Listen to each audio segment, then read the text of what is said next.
I think requires a little bit of explanation. It's a tough one to come to simply because it is so very much not a part of our culture anymore. And especially not to do at a high school council. This particular piece, Jesu meine Freude, comes to us from the early Baroque tradition. And I guess there's no easy way to put it. It's a very difficult piece and one that is typically not something that high school choirs do touch.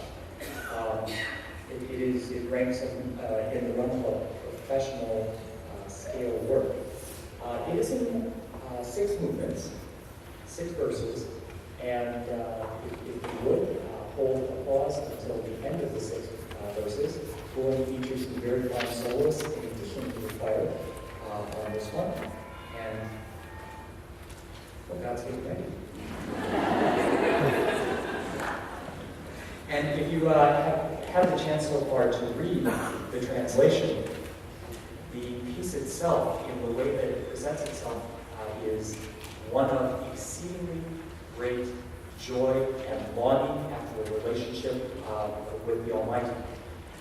And in our culture, I found it is certainly one thing to profess a terrific relationship. It is certainly another thing to demonstrate a terrific relationship. And I believe that Buxtehude acknowledges this in this piece, particularly because, from a historical perspective, this was right around the time when Martin Luther was tapping on his theses onto the door of the Catholic Church, and there was a great deal of Reformation going on within the Church itself. The first verse is all about praise. It's a very, very nice, uplifting, the world is 100% okay. The second verse starts to incorporate a couple of ideas that, while yes, it's a very nice thing to have a very good, strong relationship with God, there are some things in the world that can deter you from that. And verse 2 just puts it right out there. There is Satan in this world. He exists, and it's something for us to consider. That comes to us by virtue of a soloist, and Natalie will demonstrate that. After which, Zach takes over with something that is even more stark and deliberate.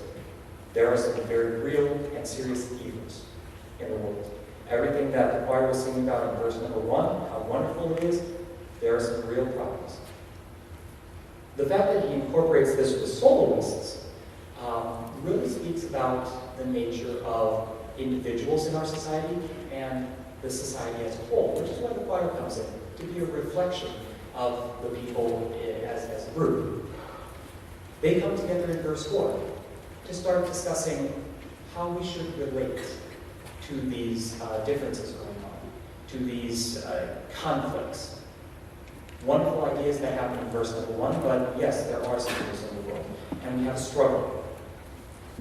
Verse number 5 is, with Lizzie Toomey, the soloist's commitment to dispersing all evils and just saying good night to this earthly world of struggle, and I'm going to commit to a relationship, and then the choir's response, and the people's response, if you will, takes us again into that full-on commitment where everything is good, but it has that level of experience and acknowledgement that it is good because of that relationship.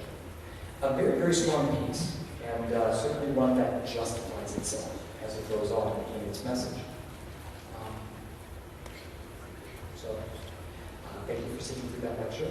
And without further ado, we will present Dietrich Buxtehude's Jesu meine Freude.